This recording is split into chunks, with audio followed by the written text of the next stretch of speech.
Welcome to Oh Brother, a podcast of three brothers trying to figure it all out, with your hosts, Brandon, Colin, and Aaron.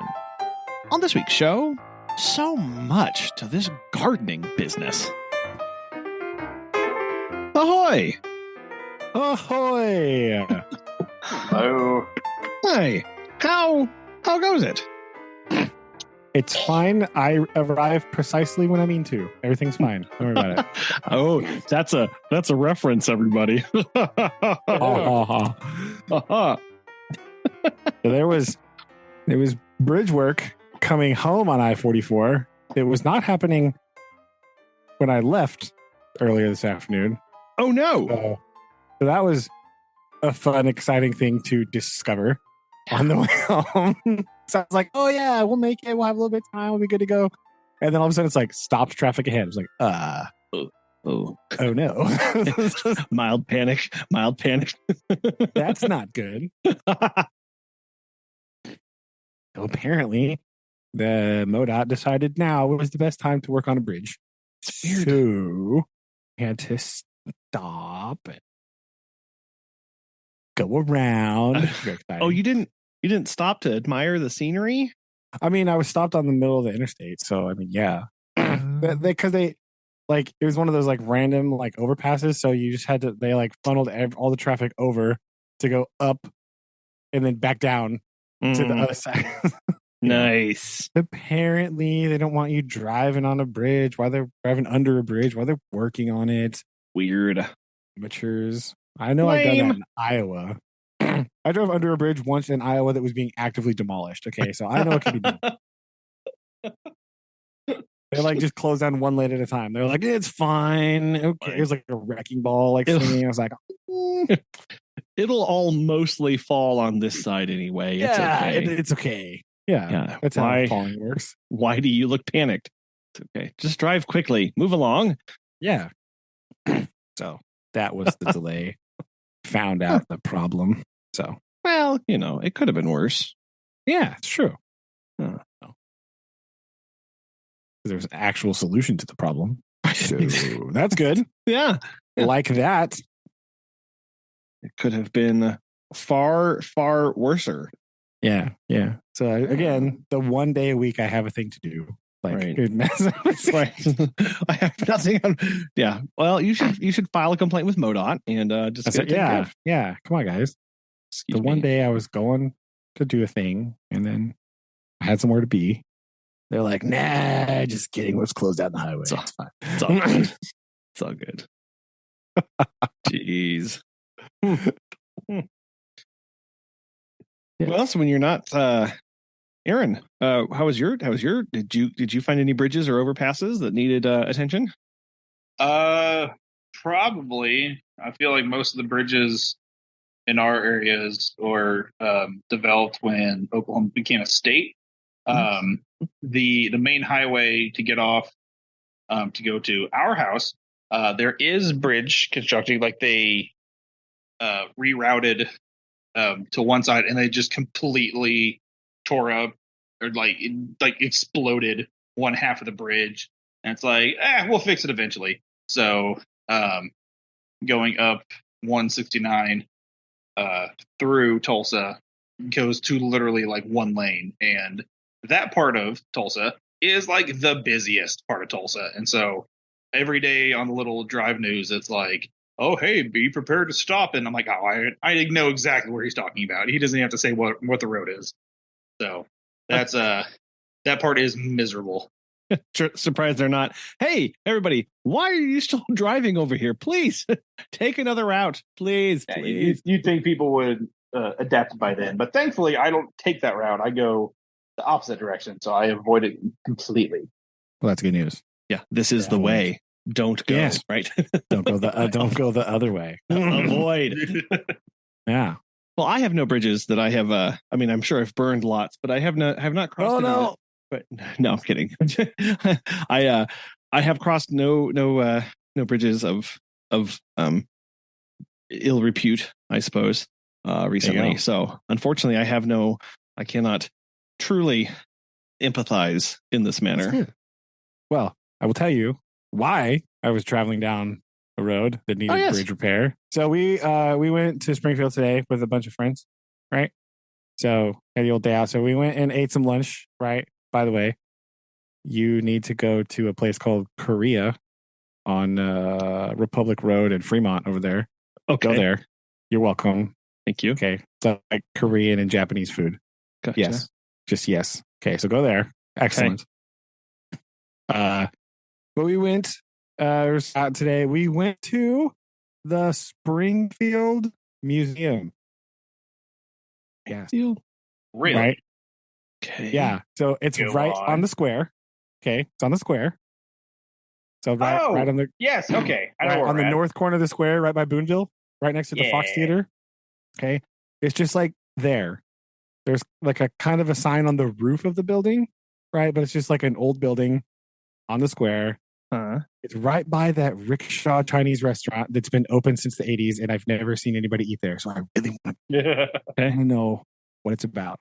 But we went there. Okay. First surprise of the day, the Springfield Museum, free to teachers. Hey. So all of us are teachers.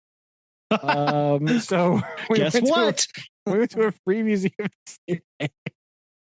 Wow. That's an excellent price. Yeah, I didn't know that. We walked in and we're like, how much are the tickets? And the lady's like, what kind of tickets? And my friend was like, what The do you mean, tickets? what kind of ticket? There's different prices for like senior, adult, kid, right? And she didn't see that we were all there. And so, yeah, we discovered that teachers are free. This is great news, right? This is fantastic. So this museum is amazing. Okay.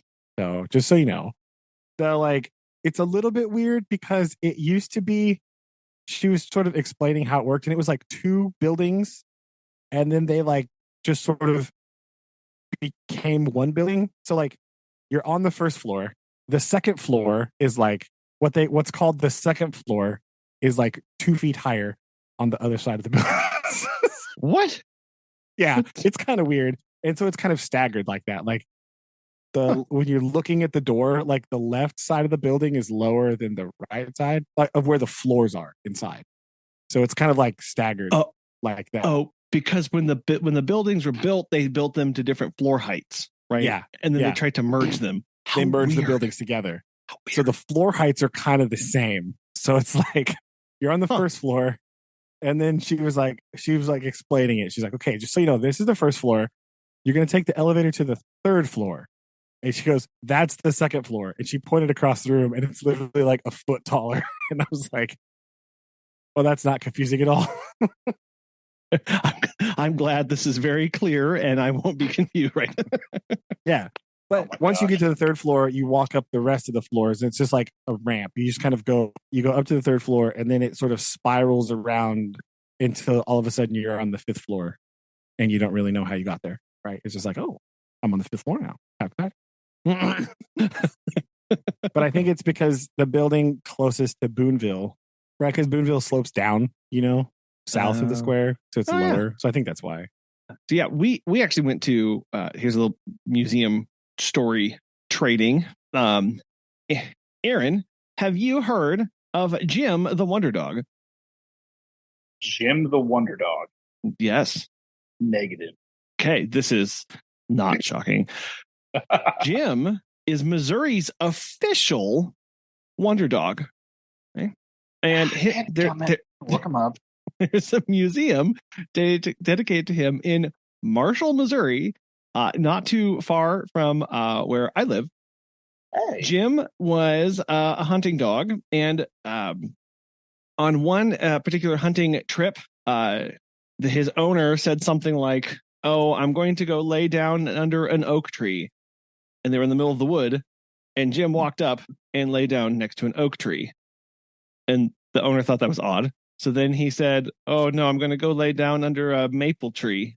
And then Jim went and found an maple tree and laid down next to it. And he... Fascinating. Yeah, and then he just kept on doing this stuff. And one of the stories, so the owner and his wife owned a hotel in Marshall, and Jim just kind of hung out there. And one of the tricks that they would do is they would gather all of the attendants there and just like ask Jim stuff. And it was things like, go find an out-of-state license plate. And he would go. Yeah, he would go, and he would go sit by the car that had the out-of-state license plate. They'd say, go find the girl in the polka dot dress. And he would go and find next the girl in polka dot dress. They would also do things like the owner would have a person in the audience write instructions on a note and then hand it to Jim and say, do whatever it says. And then he would go and do it. And there are multiple eyewitness accounts doing this. They took him to MU to do this. Yeah. And all of it was they would say, you know, go find a black car, go find a blue car, or go find. Oh, one of the ones that he would do is they would ask him to go find the people from X city. So they'd say, go find the visitor from Kansas City. And he would wander over in the crowd and sit by the person. Apparently he chose the winner of 7 consecutive Kentucky Derbies. He chose the winner of the World Series of Baseball, and he could choose the sex of unborn babies. Hold on here. All right. The governor of Missouri signed a bill making Jim the Wonder Dog Missouri's Wonder Dog. We are pleased that Jim has finally been recognized by the state where Jim lived his life. The story of Jim has been well known throughout the state for many years, but now he is truly Missouri's Wonder Dog. Oh, there's a shop. Yeah, we went there. We talked to him. How did you find this? What is this? What? The true story, Jim the Wonder Dog. Over $10. Okay. Well, so at Lillian and Noah's school, they talked about this, and they actually read the book about him in class. And then Lillian was like, "Oh, I want to go see the museum," and we were like, "Okay, yeah, we'll go see the museum." So we went to the museum, and sure enough, got it. And really? It's really wild. There was another one where like they he went and performed. He went to the University of Missouri and performed in front of the head veterinarian. He had all of his tests do it. And it was that. So it was very interesting to go and learn about Jim the Wonder Dog. And it's just this little shop, little museum that's built on the grounds of the original hotel where the owner and his wife lived and where Jim lived for his life. And it was just pretty neat to kind of hear of all the one-off stories involving Jim. They have a little video that they play for all the visitors of interviews of people who actually saw Jim, were alive at the time of Jim. Again, Jim was this was back in 1930s, or 1940s. That was my next question. Okay, thank you. Yes. So it's a boot for a piece ago. But yeah, the video was shot a while ago now. But yeah, they had talked to some survivors. They even talked to, it was kind of neat. They talked to the girl. So that story I told you of the girl with the polka dot dress, they tracked that lady down. I don't know how. And they talked. Yeah. They interviewed her, and then they had the dress that she wore framed up on the wall from whenever she got to meet Jim. So it was my gosh. Yeah, it's all volunteer run. And they've got a cool little memorial garden out back. I'm looking at the pictures right now. Oh, it's at the Rough Motel. Oh, yeah, I know. So the question is, how long did it take you to actually go through the entire museum? Oh, like 7 minutes. It's very small. Oh, okay. Yeah. It took us longer to walk around and read the placards in the memorial garden than it did to actually go through the museum. So that is adorable. Yeah, I'm looking at all these little pictures, and they found. Okay, so there's a picture of a older lady holding like a dress. That's the lady in the polka dot dress or whatever. Yeah. Well, I could download JPEG. That's okay. Yeah. Jim the Wonder Dog Memorial Garden. Oh, okay. This is not at all what I was expecting. Right. And okay. So for commute wise, how far of a drive is that? Well, from Springfield, it's about a 2.5 hour drive north. Okay. Oh, geez. Yeah. Okay. Yeah, it's ways up. Marshall is not close to anything. It's even further away than the other place. So, find out where Marshall, Missouri is. Hold on. It's just good luck. Marshall, Texas, no, Missouri. No. Okay. So from your all's location, hold on, wait for it. Wait. Oh, it's like straight north. Yes, it's straight as the arrow north. Yeah, literally. Yeah, there's that road, and then boop, yeah, right there. Okay. Yeah. Wow. And it was really neat. They are very. I will say this. No, look, running a volunteer museum is tough. So I don't look. It's fine. They're a bit lax on what hours of operations mean to them, because we checked out everything. We read the online. I called and I verified when they opened, and they said, yes, we open at this time. We showed up at that time and they were not open at all. So we leisurely went through the stroll garden, then like walked around the square and went, well, what do we do now? I guess we'll go eat breakfast. And then while we were walking to a breakfast place off the square, we saw that they were open. Oh, finally open. Okay. Yeah, there was like 45 minutes after they were supposed to be open. They were finally open, but that's fine. Oh, gee.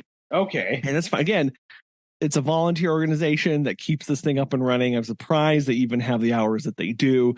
So then we got in, and they've got memorabilia there. They've got people have saved, flyers from when he would travel and show off his abilities.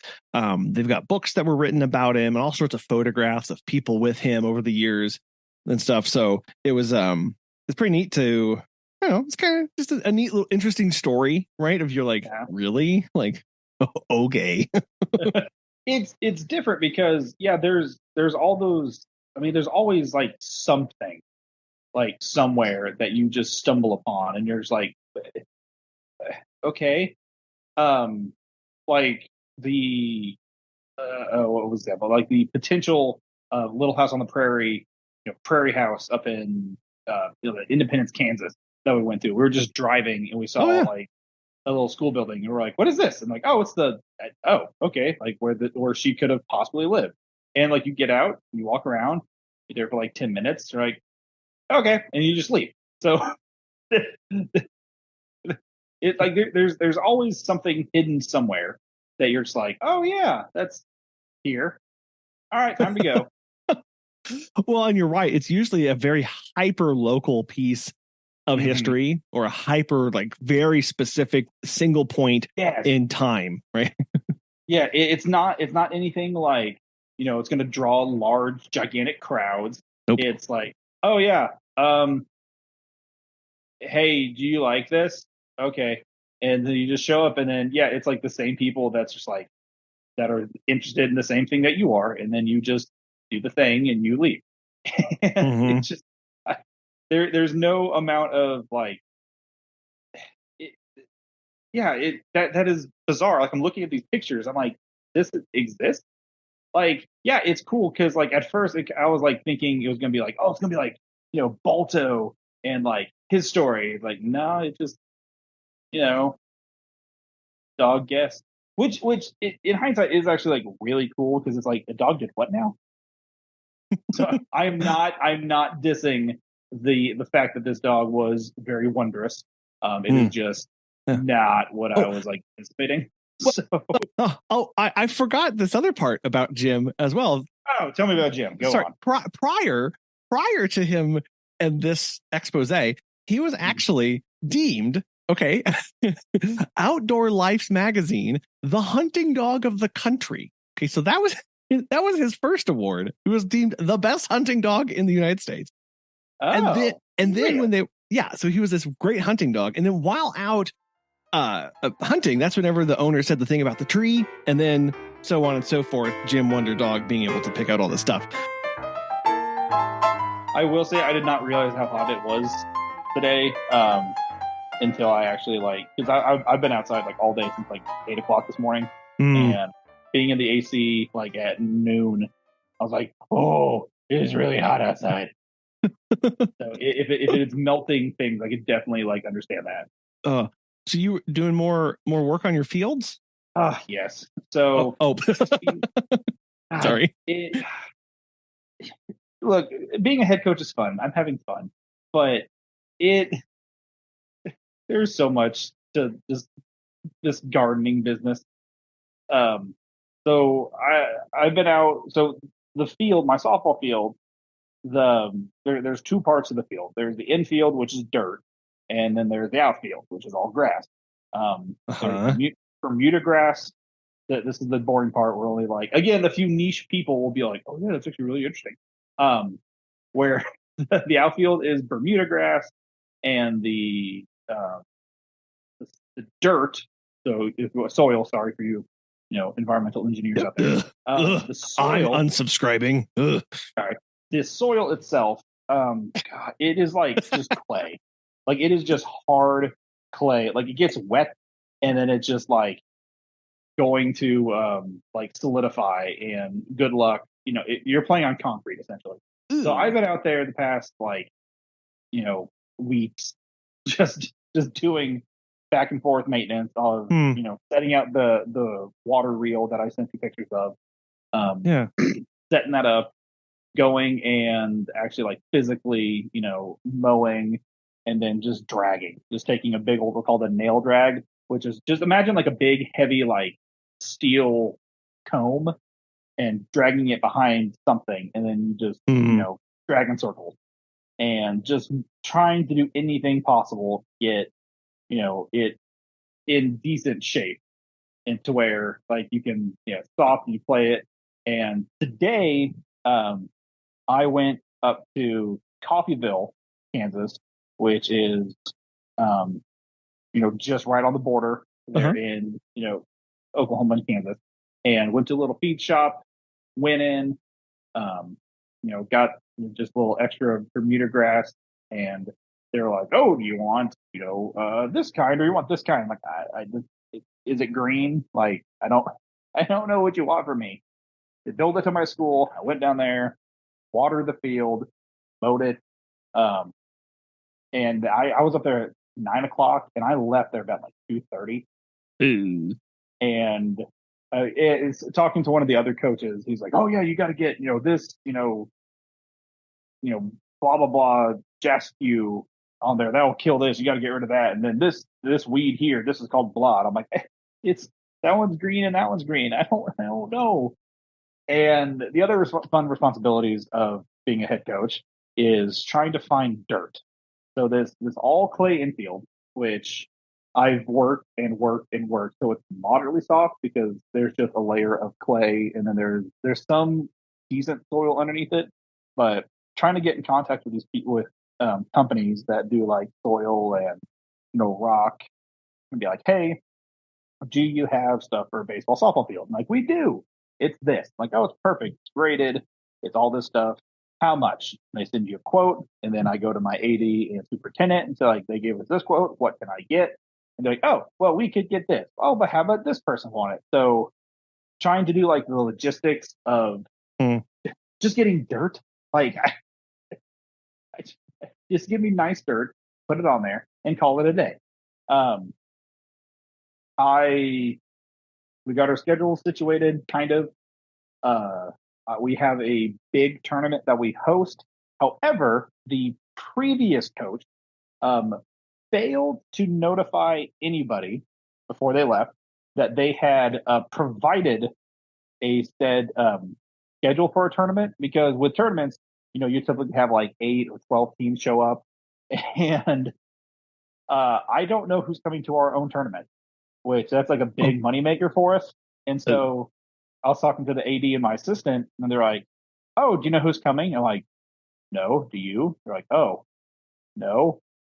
So we've been in pure panic mode for past like 2 days, um, trying to figure out trying to track down the old coach, trying to figure out and it's kind of awkward because especially today, I finally contacted other coaches because if there's like a rain delay or something, you want to get a hold of somebody like, hey, can we postpone it? And so I texted a bunch of coaches my number, and everyone's been super excited for me, and some of them are like, hey, we're confirmed to come to your tournament, right? I'm like, that is an adorable question. I don't know. But when I do, I will let you know. And some of the people are like, oh, that's right. You're just now taking over. You don't have anything, do you? And I'm like, I don't. But so thankfully, there was a breakthrough where we finally tracked down the previous coach and we finally tracked down this elusive list. So tomorrow, I'm going to go up there, find it, and then just call all these people and then see if I can get a few more people to come in. And then that was the biggest stress. Oh, and then one of my assistant coaches just resigned because of reasons, not because of me or the other coaches or kids, but they're like, yeah, I don't want to do it. I'm like, okay, bye. So, so there, I had two coaches, so three in total, and then now it's just us two, which is fine. We game plan today, but trying to the back and forth of contacting parents, contacting our brand rep people, and trying to order hats and clothes and all this stuff. It's kind of exhausting. It's interesting because it is administrative, and people are asking you questions, and you've been assistant for a while, and you're like, oh, go talk to the coach. Oh crap, that's me. Ah, shoot. But thankfully everyone has been really helpful and patient because the financial ladies over the front office, I'm like, hi, I'm new. I don't know how to fill out any of this paperwork. And they're like, oh, we'll take care of you. I'm like, yes, I've got them on my side. They like me now. They'll give me anything I want. And I got some kids whose parents are on the school board, and I have a group message thing with the parents, and they're like, hey, what do you need? As far as dirt wise? Well, I'd really like this. And they're like, okay, we're going to get it approved for you. I'm like, oh, shut up. I can't say that, but I'm just like, oh, really? Uh-huh. I mean, I guess if you want to, because it's I got to get stuff to get the weeds. I got to get the seed. I got to water it. I got to get fertilizer on it. I got to be constantly down there doing something. Mm-hmm. And when I met with some of them, I'm like, I mean, it'd just be really nice if we can get, turf one day. So that way I wouldn't have to drive up here so much. And, it'd be for the kids. And that way we wouldn't have to spend so much money on this. And it's for the kids. And a lot of people are like, yeah, we could totally do that. Yes. It's okay. Yes, because as much fun as it is to mow almost every single day, it's not that much fun. And I have more important things to do, like finding a stupid list of teams that we're playing. And so I definitely, if there's anything of me winning an Oscar anytime soon, it was the past few days, because I've just been, oh, well, it's tough, but we got to do what we got to do. Like, oh, can we do anything to make it easier? Well, I mean, turf would be really nice. And my school's going to get wind turbines in the next 2 years. So we're going to get a big influx of money. So I'm not super worried about it. But I'm trying to get people on my side, so we can actually get the ball rolling. Because if you think about it long-term wise, trying to host tournaments sucks, because what if there's a rain delay? What if something happens to your fields and you have to call 20 people instead of oh no, it rained. Well, still time to play. And it's a big money maker for especially a lot of small schools. And we're a very small school, so I've gotten things worked up and um, loosened a little bit, but I had to scrub 10 pounds of dirt off of me today. Because I've just been wallowing in mud. Supposed to leave that on the field. What are you doing? Taking all that valuable dirt with you? But that's the stuff that they don't want. That's the clay. I've been molding pots this entire time. Well, so yeah, you could start a pottery class. When you say condition field, how do you judge if it's conditioned enough? Do you have metrics? Do you have a tool that you measure? So it's got to run for 10 minutes without getting tired, right? It's got to be able to lift 50 pounds repeatedly. Yeah. Oh, not the pacer. No. The fitness gram is a multi-stage aerobic capacity test that progressively gets more difficult as you continue. So, horrible memories of gym class. Or PE. So for my field in particularly, I look at how well is the outfield grass holding, and then I basically flood it. Like I'll set the sprinkler on there, and I will just won't move it, and so it'll be nice puddles. All right, does the grass hold pretty well? It's Bermuda, so it should. And then it's a little wet, you can play on it. The dirt, that's your big problem, because it's if a big gust of wind comes through, is it blowing a dust cloud off your field? So with baseball and softball fields, you need a good mix of sand, soil, and something else. Obviously, I'm really good at this, to make it to where it's soft, but the water is if there's water, it's not standing, it gets absorbed. So all you got to do is drag it, and it's ready to go. You can condition your soil with things called Turfus or field conditioner, which helps bond a lot of I kind of think of an aggregate, really, where it bonds a lot of stuff, but it makes it soft but sturdy enough to where if the ball is hit on the ground, it's not going to dead it like sand. And so you can slide on it, not get hurt.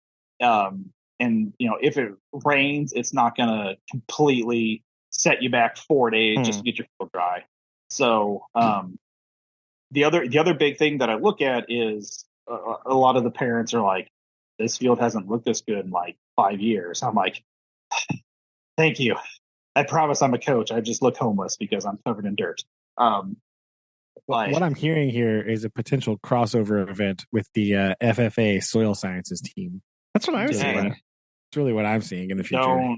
Don't get me started. Oh yeah, the ultimate collab. Now there used to be a surveying team here at my school where they used to go to surveying competitions, and I was talking to the ag teacher, and I'm like,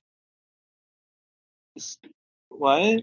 You look at dirt the whole time? He's like, no, it's actually really cool. We take soil samples and we grade it. I was like, oh my gosh. He's like that mole man from the movie Atlantis, where he digs and he has little I was thinking about South Park, bigger, longer, uncut, but yeah. That one, yes. So, I did talk to a lot of people, because if you know anything about my school, there's literally nothing around it. It's pretty view, but there's hardly any trees. So I was like, hey, can we plant some trees around my field to get, some shade in some areas? And they're like, yeah, we could do that. Windbreak. Yeah. Hey guys, let me tell you what happens if you don't have windbreaks. Oh wait, I think you already know. Yeah. It's called the Dust Bowl, and it's happened before. Yeah. John. So it's really kind of nice, because the way that I've been talking with people, getting the whole school involved, not just because I talked to the band people, I've talked to the ag people, I've talked to the maintenance people, and they're like, what the band guy's like, dude, I didn't even know that our old softball coach left. That's how little the coaches talk to us. And I'm like, no, I mean, we're a school, and I need your all's help, and you're gonna need my help, and blah blah blah. And so just trying to get other programs and like activities like on board and planning fundraisers. That's another big thing. You have to get fundraisers approved. And you have to freaking fight other activities like, well, these guys did this thing last year and this is their big money thing. Like, I don't care. I need monies. So I'm trying to orchestrate a big like evening event where I have like a bunch of kids show up. There's like a 5K or a pillar run, and there's like a softball and kickball tournament, and like we feed them watermelons and with food and cookouts. I'm trying to organize that kind of a big money maker for at least my program and for the school. And people are like, oh, you're actually like bringing money in. Like, well, what they do last year? It's like, oh, they only raised like $200. I'm like, oh, no, like I need money for things, people. You don't understand. Umpires are expensive. So trying to like coordinate it, like everything is a very interesting task. That's like it's there's a lot to it, but it's kind of fun because it is administrative, and it's like, hey coach, what do you do about this? Oh, you got to talk. Oh, wait, I'm the head coach. Oh, that's a bad idea. Oh no. Well, you got to talk to the coach. Oh no, it's me. I need an adult. Oh wait, that's me. Oh no, crap. There's a lot of stuff like that where it's becoming really enjoyable, and seeing the excitement on a lot of people's faces in talking about the things that we're doing, and the sheer fact that people are like willing to help. Like, hey, dude, I got this kind of machine that can help with this. Like, where do you want it? I'm like, oh, well, I want it over there. Do this. And it's having a supportive community is really like making my life way easier. And having like kids show up and be like, hey, can we help like mow? Like, of course you can, small human. I would love that. Thank you. You are welcome. So that's really fun, is the, because people are like, oh, well, they're not going to be very good and blah, blah, blah, blah. And now having people like show up and be like, hey, yeah, we're here to help and ready to do whatever. And that's kind of, a moral victory. And that's kind of nice. And it's going to be a good sign for what's to hopefully come this season. Sweet. Got the ball rolling. I made that pun earlier and no one laughed. So, because you were done. And I was fighting my internet. Everything's fine. Oh, not with you guys. I did that to some of the other people, and I was like, I mean, we're just trying to get the ball rolling, and they just looked at me, and I'm like, because of like a ground ball. Yeah, like a ground ball. No, okay. Right. So I'm sorry that they don't appreciate your jokes. I'm sorry for you. We appreciate you. They won't get my humor. I'll be an oddball after a while, but that's all right. Oddball out. That one was unintended. I promise. Whatever it was. So yeah, I'm sitting inside of the AC. I'm enjoying not being in the sun, but I definitely am various shades of red and burnt. But it's worth it for the children. There you go. Yeah. So yeah, that's what I've been up to. Oh, and we start practice. We start practice next week on Monday. And I've been been in constant contact with the local newspaper people because they want to come out and take pictures. Aww.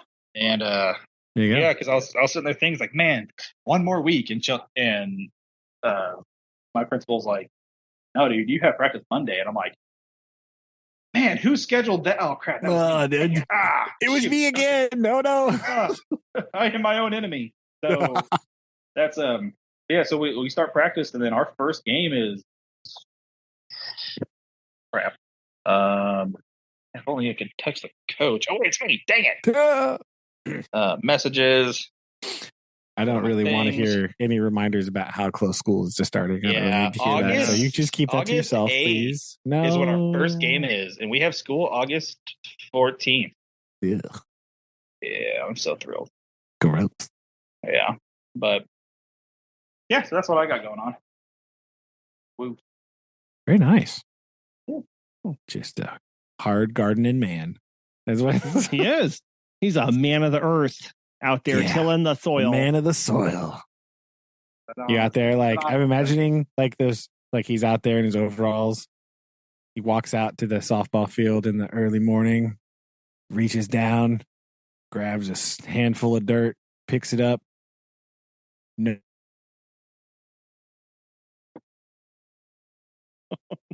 He's gone. Dang it, Brandon. I am teaching my kids sarcasm because I told them, I was like, hey, if we do good on certain days, Fridays could be, relax fit or shorts day. But like, but if we don't have a good practice, we'll be practicing in jean overalls.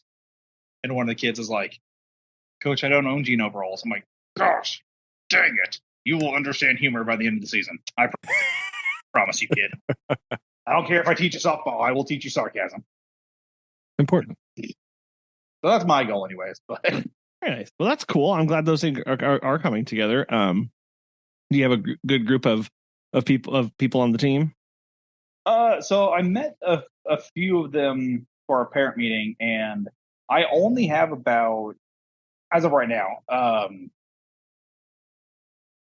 14 kids, 4 seniors.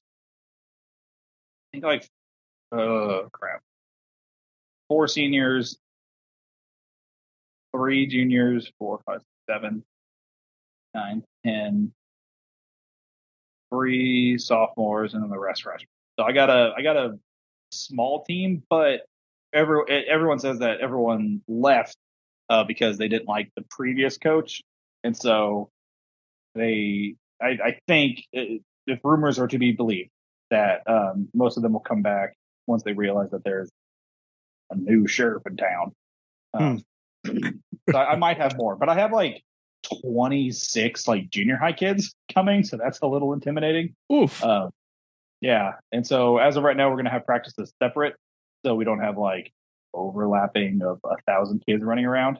1,001, and so because as of right now, there's only 2 of us coaches, so we'll do practices separately. But everyone that I've talked to, the last year they didn't have a great record because I guess they just, according to everybody, weren't quote unquote coached. But I was like, we can still do decent, but apparently they didn't do so great. But everyone I talked to is like, there's talent on your team. They just got to get, pointed in the right direction. So softball will be interesting. Baseball, everyone says that they will be really, really good. They're young, but they're teenage boys, so they'll be a headache. But I bet it'll be fun. Well, in some instances, we generally, hopefully this is not a scenario where we go from a one bad situation into another. That would be bad. It would be bad. Some would say much like going from the frying pan into the fire. It's true. Which is our next chapter that we read in Das Hobbit. Bam. Yeah.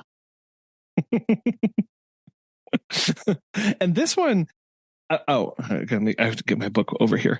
Gotta get ready. Sorry, I made the transition and I wasn't ready. I'm so sorry. Oh no! I know. I love how this one starts too. Just very plain, matter of fact. Bilbo had escaped the goblins, but he did not know where he was. Pretty much sums it up, sums it up right up. Very, very well done for this chapter.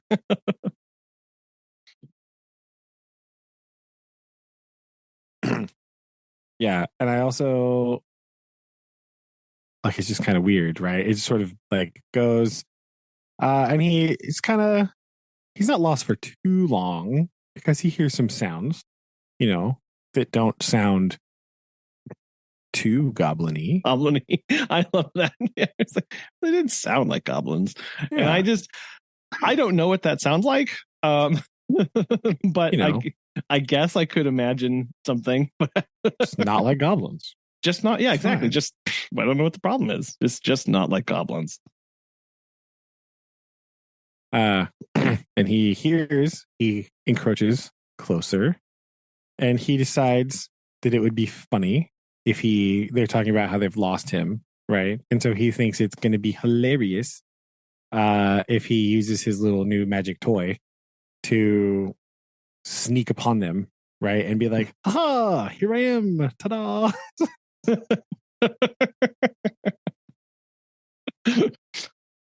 Yes, and they are all quite befuddled and shocked. And what does it say? What's the phrase that he uses there when he jumps out? He says, and here's the burglar.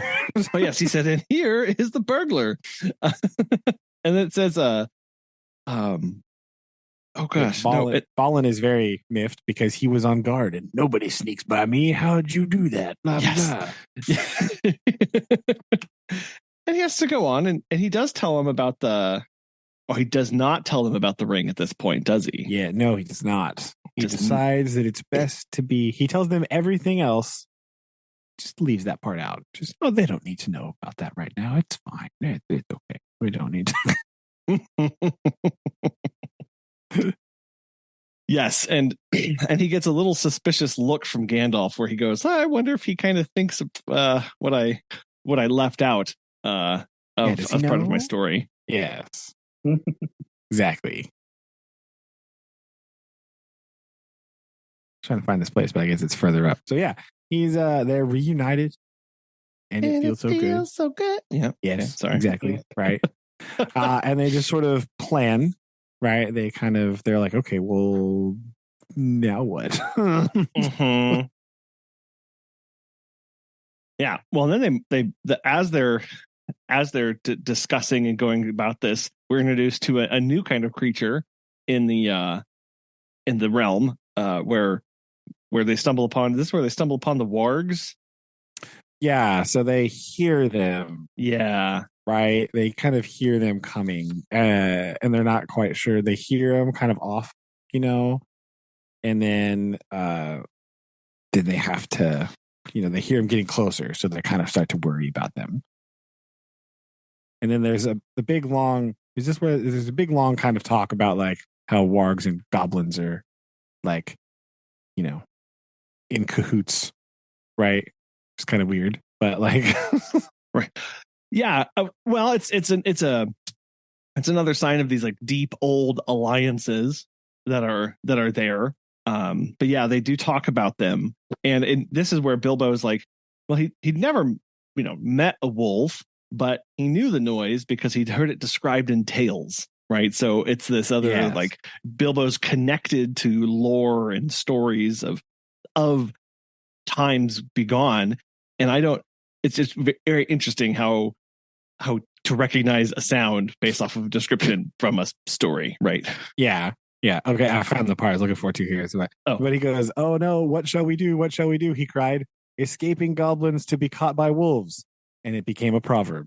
Although now we say, "Out of the frying pan into the fire," which doesn't feel connected at all. Like I don't really. There's a little bit of yada yada yada in there. Like there's and yeah, right. Like those two phrases don't go together. What are you talking about? Yes, of course. And obviously, right now we all know this. Like, of course. But so if you want to be in the know, children, you just say escaping goblins to be caught by wolves. Darn, right? Like, yeah, and everyone will know. Everyone will know what you're talking about. What you mean? This is not true. But whatever. And then rather humorously, they decide that they should just go up the trees, but Bilbo is too short to go up the tree. Yep, he is far too short to climb trees. Aaron, in yours, do they illustrate this part of the story? Yes. So I was about to ask, do they refer to your all stuff in the books as either wargs or wolves, or is it kind of they use both? It's kind of both. Okay. So when you said wargs, I was like like in every panel, it's like wolves, wolves, wolves, wolves, wolves. I'm like, oh, but there's no wargs. Yeah, it uses them. It starts out with wolves, and then it once they actually show up, it starts talking about the warg, right? Yeah. So these, when you said Bilbo can't get up, it's literally, a zoomed out panel, and there's the trees, and all the dwarves are literally sitting on top, and then there's Bilbo trying to jump up, so he's like trying to reach, and then he'll be eaten if we don't do something. Dory, be quick and give Mr. Baggins a hand. Please hurry, Mr. Baggins is like on his shoulders, and he's trying to like pull him up. So it's adorably showing, dwarves and hobbits like climbing trees. The sheer amount of wolves isn't like articulated, but in the next panel, there's like 1, 2, 3, 4, 7, 8, 9, 10. There's a lot. Yeah, it's like Tolkien uses the word hundreds to describe, which seems a bit much, but yeah, these are quote wild wargs, for so the evil wolves over the edge of the wild were named. Yeah, so insinuating that there's something more. They are something more than just a typical, average run of the mill wolf. Gotcha. Yes. Okay. So yeah, that's showing a lot, and I mean, there's a lot of blues and greens, imagery wise, but yeah, it's showing pretty well. There's not a whole lot of talking. It's more narration than anything, of kind of like describing what all is exactly happening, and with everything. So yeah, it's here. Doing hobbity things. That's nice.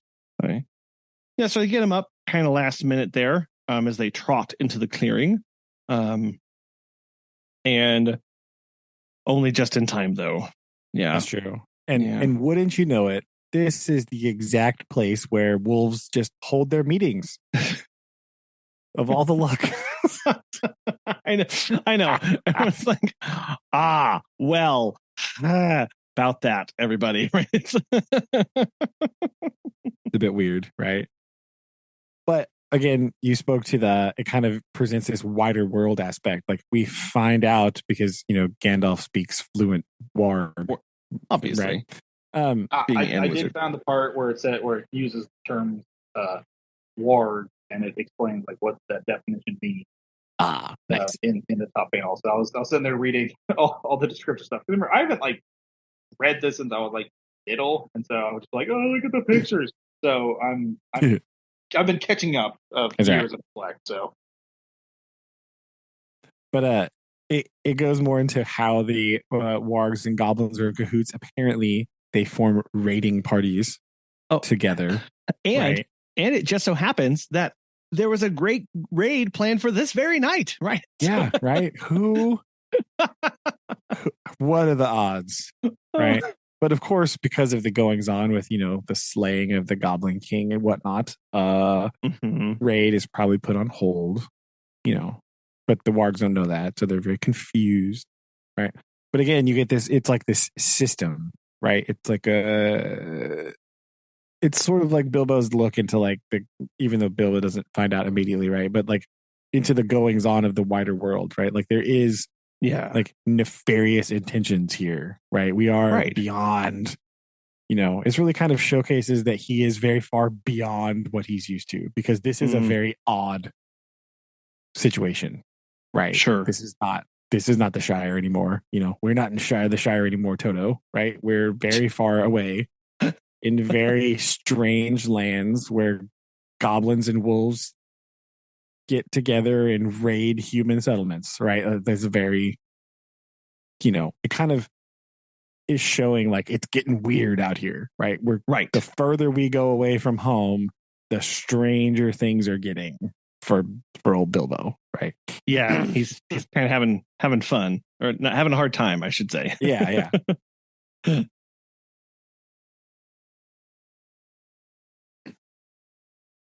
And then so there's much goings on about, this whole next part is just kind of like a whole bunch of craziness, right? We did the wargs like discover they're up there. The goblins come, right? Yes. And now they're like, oh, wargs can't climb trees, but goblins can, or chop them down. So now we have a problem, right? Now we have discovered a flaw in our plan, right? Yeah, because like before we could like wait them out, we can do whatever, but now there's a thing here that's going to chop down trees, so we need to escape with the quickness, right? Well, and is this where Gandalf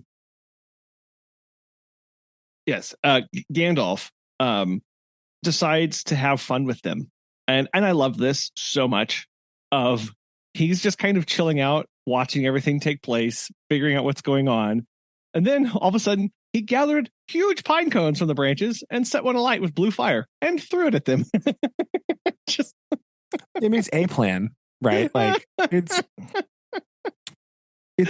a way to go about things. Maybe not the best plan, and it starts out fine, yes, but they burn some wolves and stuff, and then, but once the goblins get here, they're like, oh, hey, cool fire. We'll just put it on the trees you're in, losers. Right. You're like, oh, oh no, ultimate backfire of the century, right? Like we've got. Oh, it's so great. It's so great. Like, oh yeah, pine trees are guess what pine trees are? Highly flammable. Right? Yeah. Very flammable. A very burnable thing. This was not well thought out. No. It's fine. We'll be fine. Maybe. Well, they will be fine. Because all this commotion attracts the attention, right, of some other people hanging out. Not people per se. The great eagles are just, chilling out, right? The Lord of Eagles just happens to be hanging out, doing his thing. And he's basically just like, what the heck is all this racket? I'm going to go check it out, see what's going on. Yeah. Yep. It's great. I love this because, it's very much a, well, hey, what's that down there? Let's go see. Yeah. I mean, it's an eagle, right? So, not named yet, but spoilers, this is Throndor. Okay, for all you Tolkien nerds out there, that's who this is. Coming out, hanging out, and he sees some people, and then the eagles are like, well, he doesn't really know what's going on at first, but he's like, well, they seem to be fighting against goblins and wolves, and I don't like goblins and wolves. So therefore, we're just gonna I'm gonna help these dudes in the tree out, right? I like how he picks sides so easily. Just like, I mean, yeah. Well, like, no, I don't like those. So anyway, you're my friends now. It's wonderful. Right. It's fine. So it's all good. Gandalf, of course, knows the eagles, right? Of course. Because, he's Gandalf, but deep lore here. So deep lore nerd time, right? Ooh, eagles, love it. Eagles, of course, the servant of Manwë, right? One of the gods across the sea, right? In Valinor. Gandalf also big buddies with Manwë, right? When he was back over there too in his other form, before he crossed the sea to come to Middle Earth. So there are, just sort of like tangentially equated because they know each other from times before. And the eagles are the servants of the great Lord of the Wind, Manwë. I see. Yeah. Okay. So they're also like not just eagles. Yeah. Right? They're kind of like, watchers, and they report back to him. It's kind of like a thing. So like they're not just birds. They're a little bit more, than what they seem. Gotcha. Okay. I did not know that. So very cool. I'm sure I watched it one of those 3-hour long Lord of the Rings right. Oh yeah, I'll totally retain that information. Yeah, bro, it's totally the Silmarillion. Come on, it's fine. It's right there. Just plain as day. Not plain. It's hiding in there too. So it's okay. So, but yeah, the eagles, like, they just sort of, again, this is one of those instances where like Gandalf kind of knows what's up because he knows the eagles and stuff. But as the eagles just come by and just start snatching dwarfs out of trees, Bilbo's like, what is this? Right. Rightfully so. That would be a bit alarming if you're being attacked from below and then suddenly giant birds start plucking people out of trees. Like that would be fun.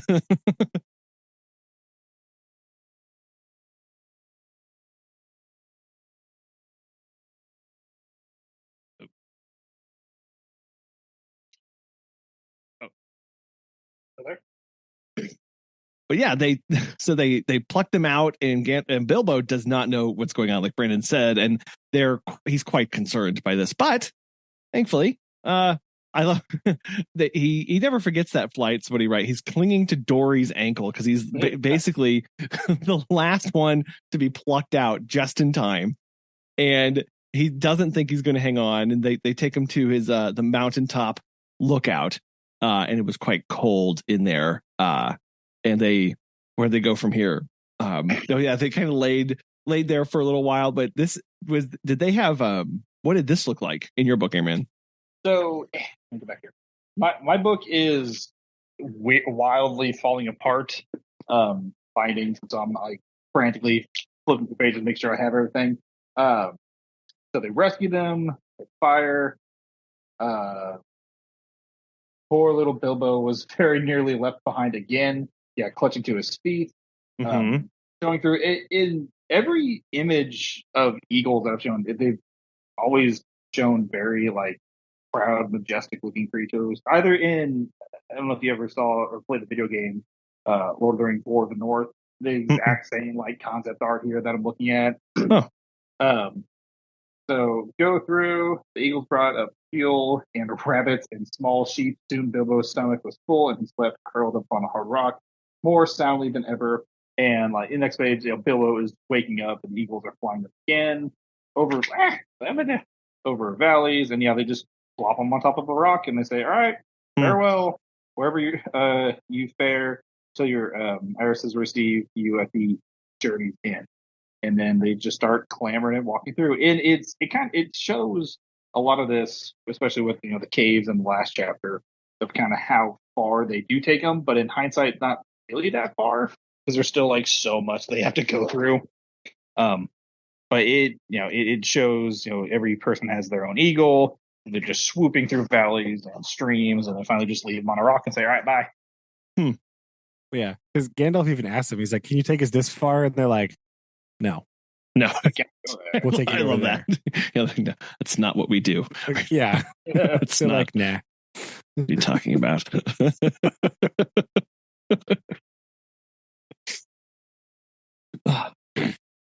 Well, yeah. Then Sorry, did you have anything else about the presence of the eagles through this part, Brandon?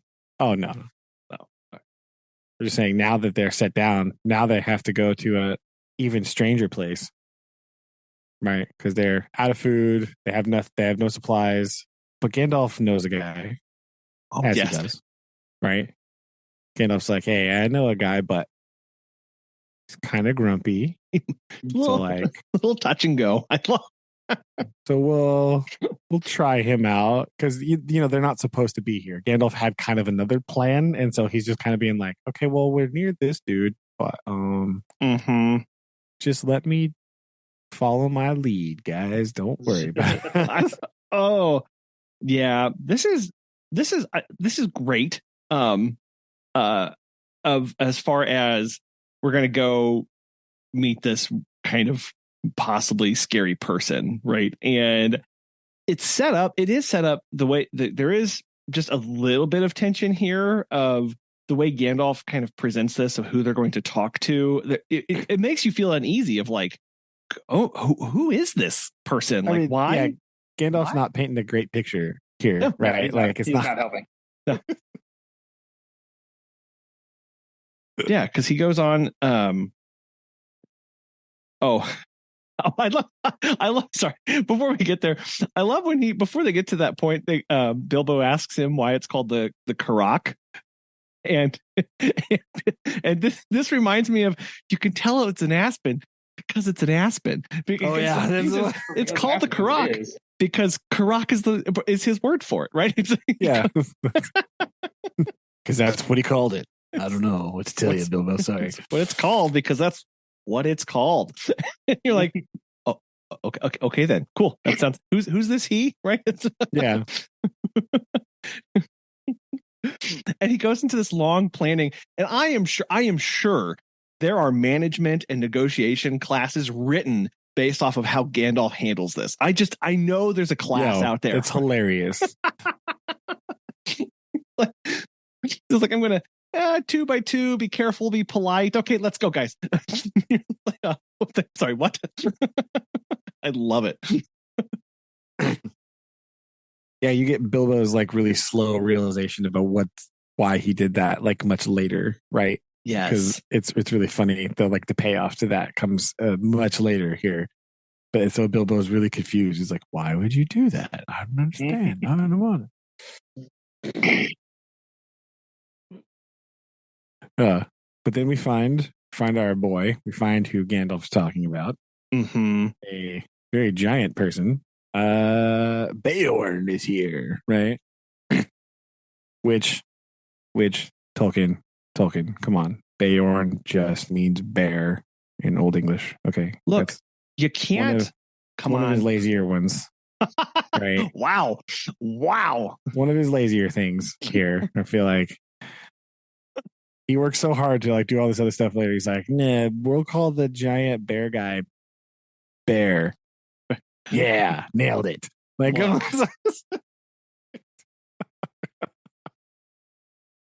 can't be perfect in everything. Okay. It's hard. Kid story, right? It's fine. Kid story. Yes. It's okay. Yeah, just roll with it. But yes, he goes, and I love how this is set up. Just the how he pairs them off and the description. Oh, I want to go see this place like so badly. Just how it's described with everything. Right. It's descended of his under enchantment of no one else's his own, but he goes and describes all the flowers, right? And the giant bees that are swarming everywhere. When they're still outside. Yeah. Like, come on. That's what I want. I want that. Yeah. It's very verdant, right? Would be a word for this, right? It's a very, yes. It's a very stark contrast to where we've just been, right? We were just in the Goblin Cave, right? Where it's dark, literally can't see anything, austere, nothing, right? And now we are in a very lush green garden space, right? So you can tell it's a very different location, like all of a sudden, right? Mm-hmm. So, which also sort of leads you to believe, okay, maybe this Beorn guy is not so bad, right? He's like surrounded by flowers and stuff, so it's like, okay, maybe he's not like the worst guy around. Yeah. There could be worse things out there, for sure. Still some hope in you, right? This will be okay. Yeah, it's not there. Yeah. And yeah, anyway, I like how he sets this up for sure. And then this is where they say, we're going to just start. This is where he gives them the instructions to just start coming every 5 minutes, right? Like just go with that. That'd be great. Okay, guys. I think that's fantastic. Yeah, and it's interesting. So we can talk about the payoff here, right? Where it works out where as Gandalf is telling this story, right? He's using like very vague language. He's like, me and my traveling companions. Bear's like, you call one a companion? Like, what? And so he like then comes some more, right? And like as he's telling his story, he just sort of like is casually dropping.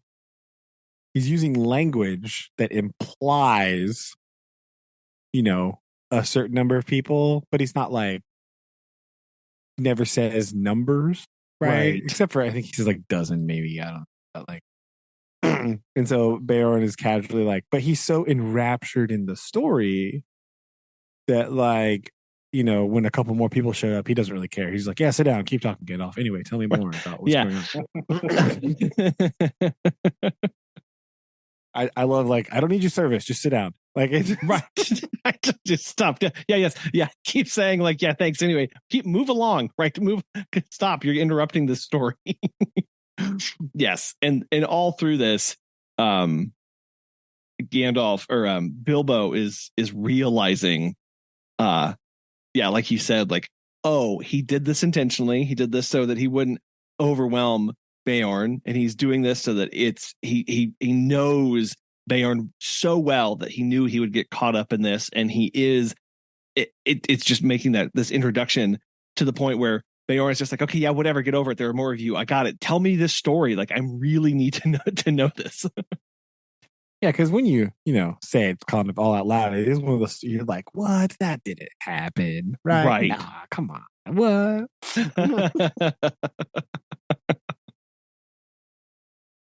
Right. So they all get in there.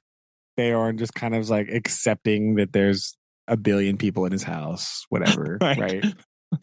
All right. And also the interesting part is here, we can now juxtapose this against what happened to Bilbo in the first chapter. Because it's the same. It's the same trick. Gandalf played the same trick on Bilbo. This is true. Yeah. So now all of a sudden you're like, oh, Gandalf. I see. Okay. Gotcha. See what you did there, buddy. I see how you got Bilbo to come on this, right? I see what you did. You just brought dwarves to his house a couple at a time. It's a bit. So it's not so big deal. Right. It's a bit tricksy. He's a very tricksy Gandalf. That's what he is.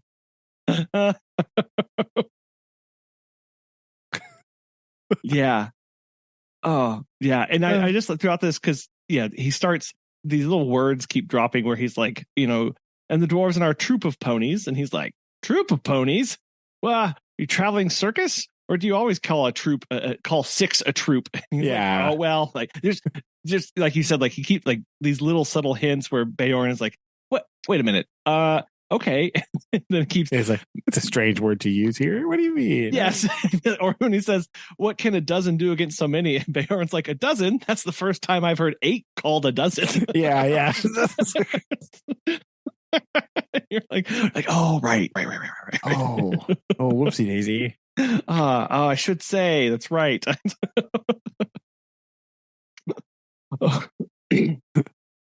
Real quick before we move on, I also like how Gandalf just casually drops at the beginning, right? He's like, they were all captured. Not me. I was obviously not captured. I foiled their plan, right? Like, yeah, a little bit of shade at that part's just funny to me. Yeah, I like. He's like, they were all captured except for me. Where I. But anyway, then it gets like real weird all of a sudden because Beorn's like, all right, I guess you can stay here and we'll eat. And then he like claps his hands and a whole bunch of just like animal servants come in and start like dressing the place up and like bringing out snacks. Look kind of strange, right? Like it's a bit weird. Yep. There's sheep, there are dogs, there are horses, right? Like bringing out beds and tables and all sorts of stuff going on right now. And yeah, you're just a little like this is like we've been through a lot, but this is probably the first one where it's just like, okay, yeah, that's odd. That's really yeah.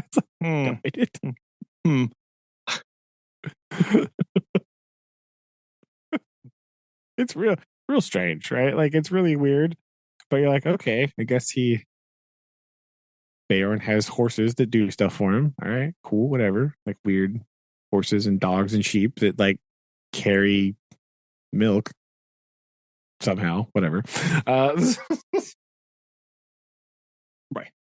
Yeah, and they get that all set up, and there's this interesting part where they're all getting ready for bed, and I think and this happens quite a lot throughout the telling of the story of just like the juxtaposition of people with different priorities.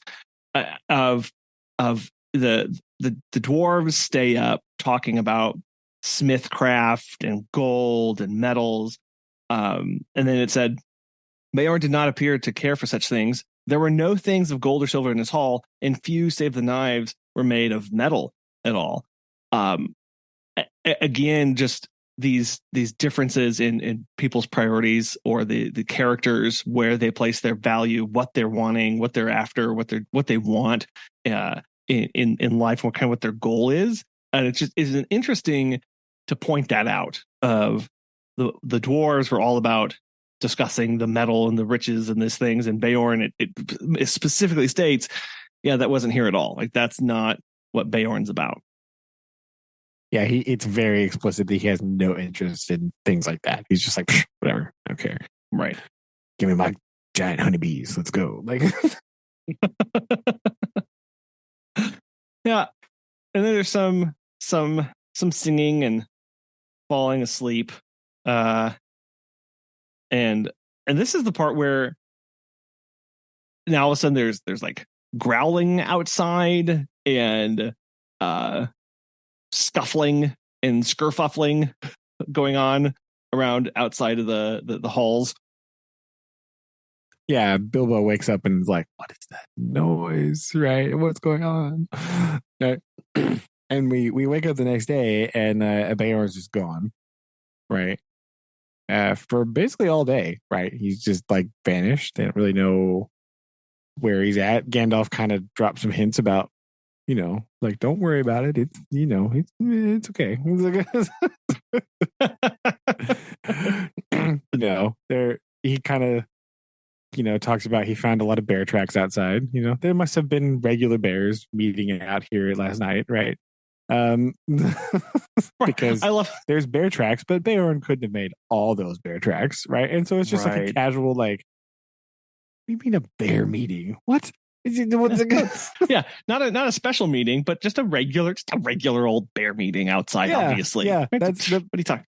Yes, there must have been a regular bears meeting outside here last night. That's a sentence. You're like, what? What? It's wonderful. I was just introduced to the fact that wolves have meetings, but like, this is a lot to take in right now. Like, I don't really. Nope. And this story is wonderful, because it ends where he says, "Oh, I followed the tracks, and they went straight off in the direction where we had our pleasant party with the wargs." And I think I've answered your question. Anyway, moving on.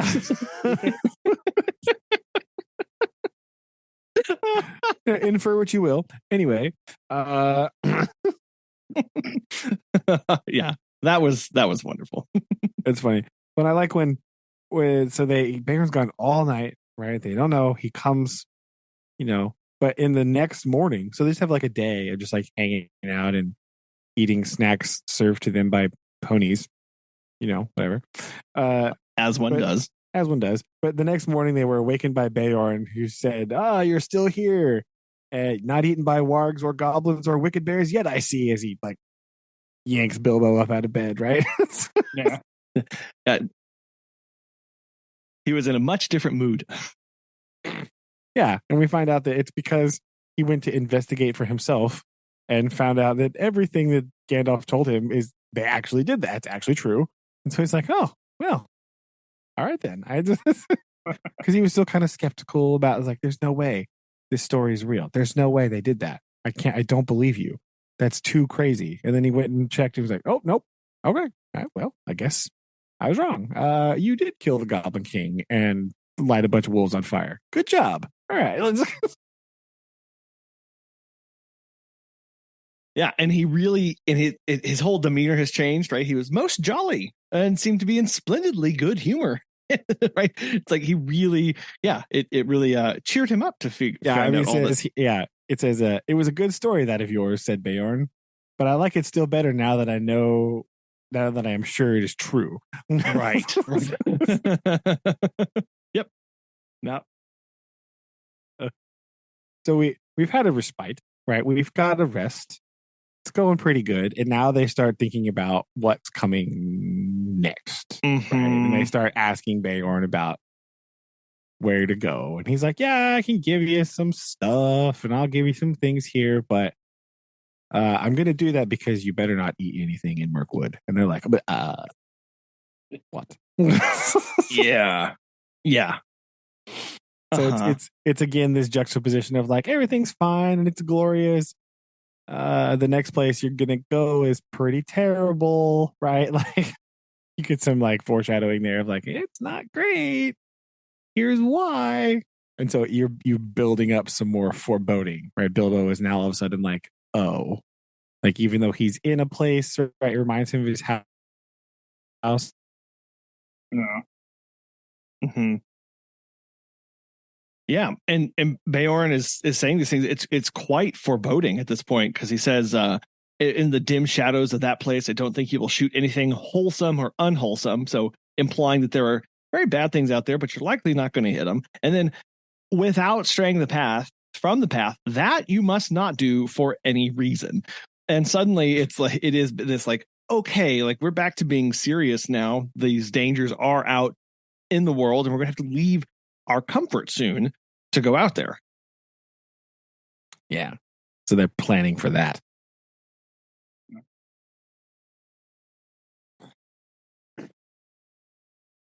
Oh, and they have to send back his horses. That's true. Don't forget that. Better send back the horses. Well, and you also get this like whole thing of like as they're going towards the edge of the forest, like, you know, Bilbo's sure he sees what could only be a giant bear just out of sight over there, right? Like just over there, watching them, guarding them, maybe making sure they send back his horses, maybe like.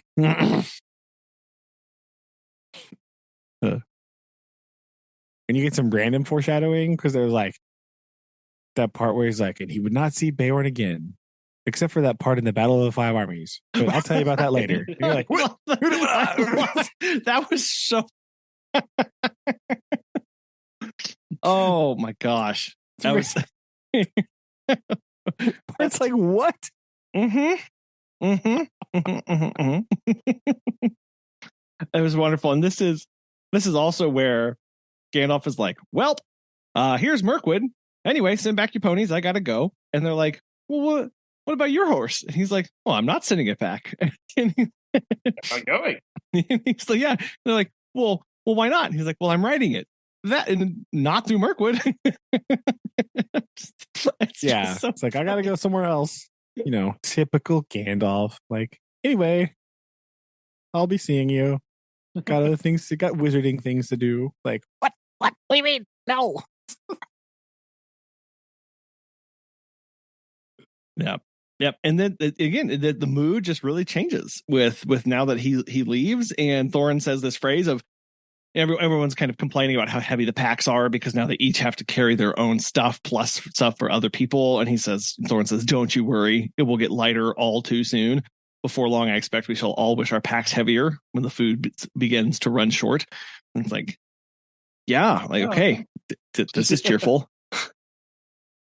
Yeah, it's very, it's not going well, right? Now, well, maybe I'll talk about it later. It's okay. I'll talk about it next time. Oh, okay. Right. But there's a lore reason why that happens when Gandalf is not around. Oh.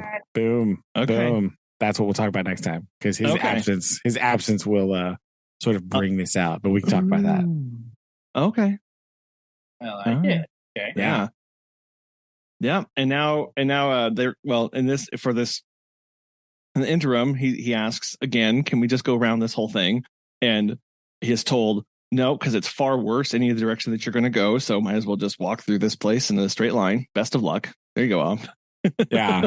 Don't drink the water. Just don't drink the water. Yeah. Dang.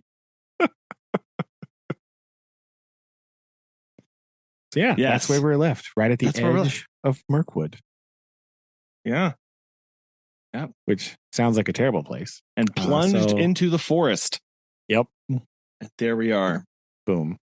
Yep. I don't know. Any takeaways from these in closing? Airman, what were your thoughts working through these chapters? So this was kind of like another like obvious switch because we go from dark grays to then having dark greens and blues, and then it's just like yellow and greens. And Dorn was definitely, especially when I was a kid, was one of the more like memorable individuals because it's like, because the part that I did read, it's like, oh, Gandalf seeing this person, like, why is he? Who's this person? Why? Like, oh, he's just friendly, large person that lives by himself. Suspicious. So it like reading upon it, especially then and now, like seeing those that subtle change of like, oh hey, maybe there is hope, of us getting through this and coming out good on the other side. And then it's like, yep, don't don't go off this path. And then just kind of that back into the definite dark side of things and how that there's something Like it's never as just as pleasant as we want it to be. Like there's something else that we have to, get through and, push past. And always something like that, especially with this part in the book when it's not like another little change, but it's like a change is coming, and good, bad, who knows? It's up to you. So I always thought that was kind of just like a neat little, play and a nice little part to add because, like, yeah, it is, it is fun and whimsical, and look at all these, giant creatures making, food and whatnot. But it's just, it's different in a good way. So that was always my part on it, and it just like whimsical and like, oh, look at this magical little hut, like, oh, it's so cute, and it's like, wait, what else is about to happen? I don't trust it. So, I mean, yeah, that's pretty interesting, especially when you consider that Beorn is a skin changer. Oh, yeah. So you really got some good themes there going on. I like that analysis. That's good. Yeah. That's right. What about you, Brandon? The chapter is very uneven, I think, right? Like, out of the frying pan of the fire chapter is kind of weird because it's like it's kind of like it feels unbalanced slightly a little bit, and then but it is, again, like Eric's talking about, it's that transition from like, where we've been in these like terrible places, we're running, we're escaping, we're peril and horror, and now we found a place of refuge with Beorn, right? So they're very contrasting, right? It's a very high contrast in just situation of what's going on here, where it's like the situation in the field, it like didn't seem that, dangerous, but it was. And then like you're in Beorn, who seems dangerous, but he's not really, right? It's like it's like a very high contrast 2 chapters here.